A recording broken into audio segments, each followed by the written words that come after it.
सब एक दूसरे से लड़ रहे हैं, लेकिन नाम क्या रखा है? इंडिया। लालू प्रसाद जी हैं सर। लालू प्रसाद जी को ललन जी ज्यादा बताएंगे बोलते हुए। यदि इस हाउस में सही सही बोलेंगे तो, यदि सच बोले तो आज जो लालू प्रसाद जी के बेटे को जो है उन्होंने, जिसने मुख्यमंत्री उप मुख्यमंत्री बनाया है, वही उसके जो है विरोध में खड़े थे सर। और यहां की कांग्रेस सरकार थी 95 में जिसने कि लालू जी को अंदर कर दिया। हमसे किस बात का विरोध? विरोध तो आपको कांग्रेस से होना चाहिए ना। ये ललन जी पिटिशनर थे, यही तो मैं कह रहा हूं सर।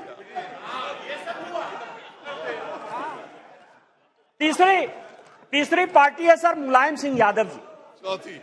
चौथी पार्टी है मुलायम सिंह यादव जी की पार्टी सर। अच्छा, मुलायम सिंह जी यहां थे तो हम लोगों के लिए बड़े सम्मानित थे, और जब भी है देश प्रेम की जो भावना थी उसके ऊपर कोई चैलेंज नहीं कर सकता है सर। लेकिन मुलायम सिंह यादव की इमेज को किसने चौपट किया? ये मेरे पास यदि बोलेंगे सर, सारे पेपर में लेके आया हूं कि विश्वनाथ चतुर्वेदी जो है कांग्रेस के कार्यकर्ता है, पीआईएल करते, और सीबीआई का केस जो है 2007 में डिसप्रोपोर्शनेट एसेट का मुलायम सिंह यादव जी के ऊपर हो जाता है। 2008 में इसी सदन में मुलायम सिंह यादव जी ने आपको सीबीआई के डर से न्यूक्लियर में सपोर्ट किया कि उन्होंने अपनी आइडियोलॉजी के तहत किया, ये आप बता दीजिए जनता को। और उसके बाद आपने इनकम टैक्स का केस कर दिया। और हमने क्या किया मुलायम सिंह यादव जी के साथ?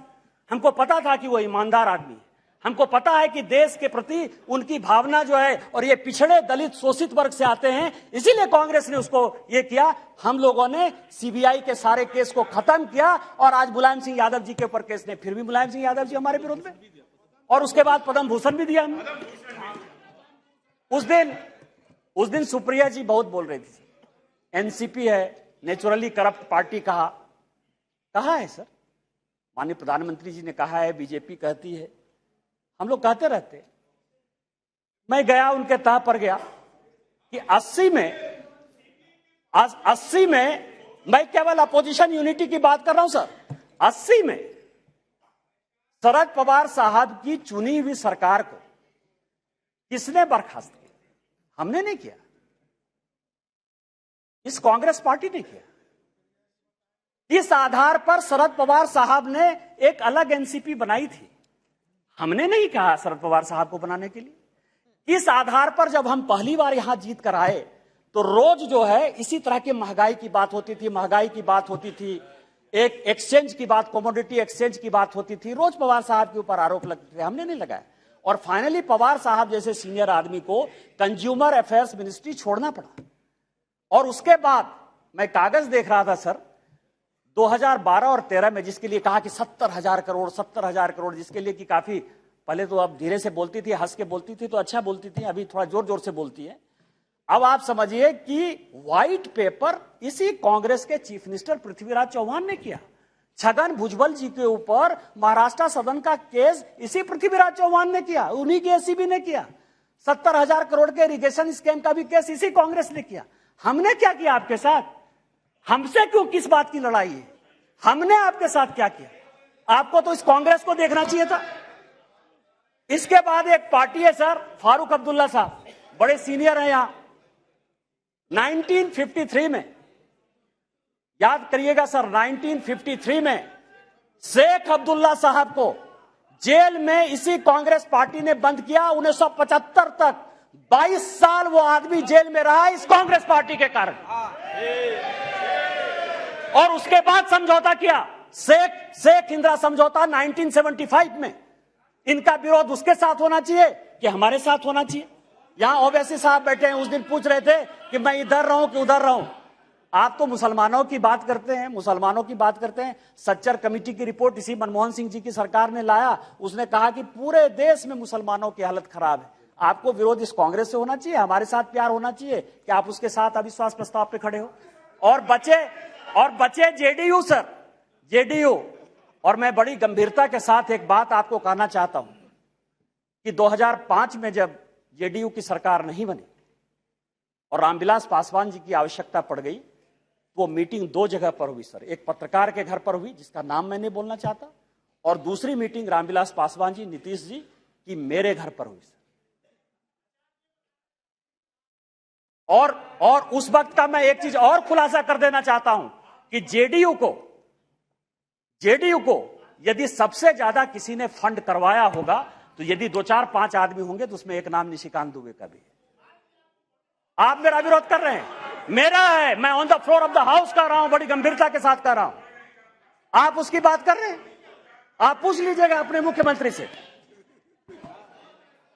लेकिन यह अविश्वास प्रस्ताव आया सर, लेकिन यह अविश्वास प्रस्ताव आया। अविश्वास प्रस्ताव किस लिए आया? यहां सोनिया जी बैठी हुई है, सोनिया जी का मैं बड़ा सम्मान करता हूं सर। सोनिया जी, मुझे जो लगता है कि उनके पार्टी की उनकी दो मनस्थिति है। वो एक हिंदू सभ्यता संस्कृति में बिलीव कर रही है, इसीलिए अलौकिका पंडिता की तरह जो पूरा किताब में लिखा हुआ है कि क्या क्या करना चाहिए एक भारतीय नारी को, उसका पूरा का पूरा पिक्चर सोनिया जी देती है। उनको दो काम करना है, बेटे को सेट करना है और दामाद को भेंट करना है।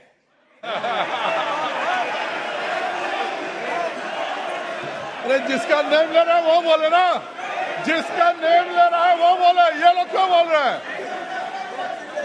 अध्यक्ष जी, जिसका नाम लिया जा रहा है वो सदन में मौजूद है, वो ऑब्जेक्शन नहीं कर रही है। दूसरे क्यों कर रहे हैं ऑब्जेक्शन?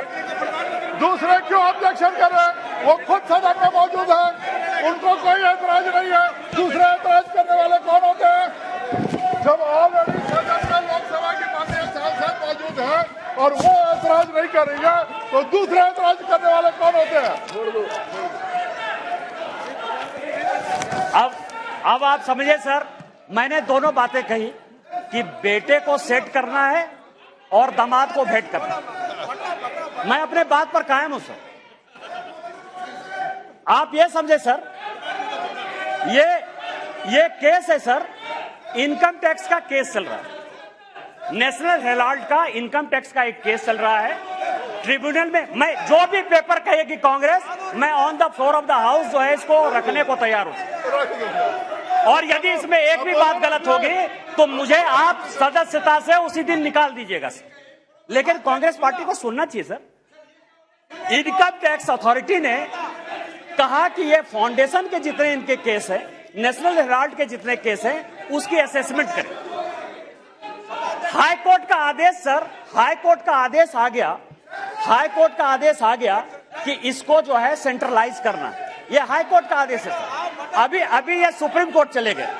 अब आप समझिए कि इनकम टैक्स से बचने के लिए 1 लाख रुपया देके कोई 5,000 करोड़ की कंपनी ले सकता है। ये मैडम सोनिया जी और राहुल जी बता सकते हैं सर, कोई दूसरा नहीं बता सकता। और ये कह रहे हैं कि केवल हमारे ऊपर ये चीजें होती है। यहां जीएम सिद्धेश्वर बैठे हुए सर, हमारे पार्टी के सांसद हैं जीएम सिद्धेश्वर। अब भी 80 करोड़ रुपया उन्होंने इनकम टैक्स में भरा है सर।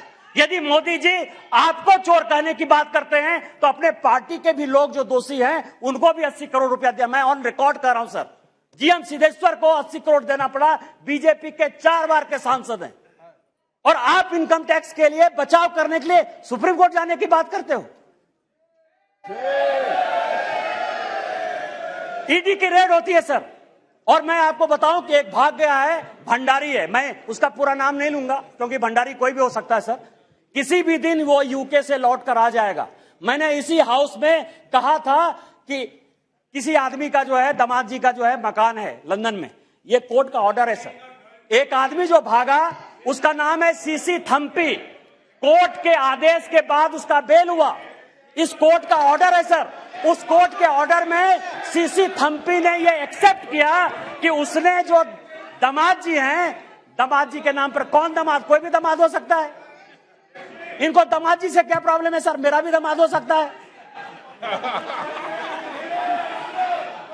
12 ब्रांसन स्क्वायर थम्पी ने, जिसको थम्पी ने, कोर्ट ने आदेश दिया कि जब जरूरत होगी तुम आ जाना। आप समझिए कि वो भाग गया। उसने कहा कि 12 ब्रांसन स्क्वायर जो है हमारा है। उसी तरह से संजय भंडारी का जो आने वाला है सर, यूके कोर्ट ने जो आदेश किया है उसमें यह बात कहा है कि दामाद जी का वो मकान है। आप क्यों भाग रहे हो?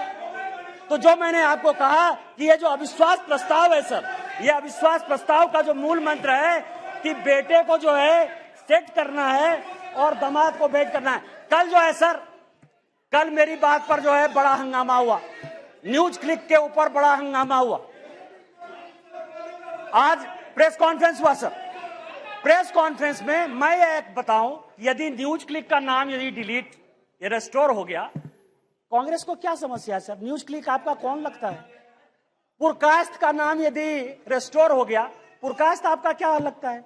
रोहिणी सिंह, अभिसार शर्मा या कोई भी मान लीजिए ठाकुर रंजन प्रागता, यदि उसका डिलीट हो गया नाम या एक्सपंज से फिर बाहर आ गया, आपको क्या परेशानी है?